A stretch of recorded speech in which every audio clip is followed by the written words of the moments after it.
મુંબઈમાં ગણેશ વિસર્જન બાદ દરિયા કિનારાની સફાઈ માટે એક વિશેષ અભિયાન હાથ ધરવામાં આવ્યું છે.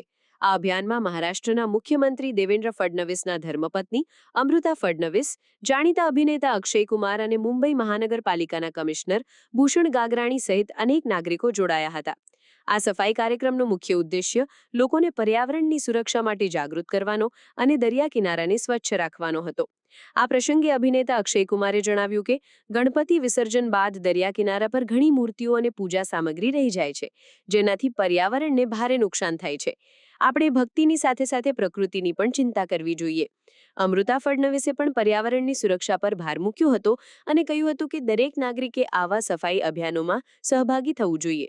આ કાર્યક્રમમાં મુંબઈ મહાનગરપાલિકાના કર્મચારીઓ, સ્વયંસેવકો અને અન્ય સામાજિક સંસ્થાઓના પ્રતિનિધિઓ પણ મોટી સંખ્યામાં જોડાયા હતા. આ સફાઈ અભિયાન હેઠળ દરિયા કિનારા પરથી પ્લાસ્ટિક, પૂજા સામગ્રી અને તૂટેલી મૂર્તિઓના અવશેષો એકત્રિત કરવામાં આવ્યા હતા. મહાનગરપાલિકા દ્વારા ગણેશ વિસર્જન બાદ દરિયા કિનારાની નિયમિત સફાઈ માટે વિશેષ વ્યવસ્થા ગોઠવવામાં આવી છે. આ પહેલથી નાગરિકોમાં સ્વચ્છતા અને પર્યાવરણની સુરક્ષા અંગે જાગૃતિ વધશે તેવી આશા રાખવામાં આવી છે.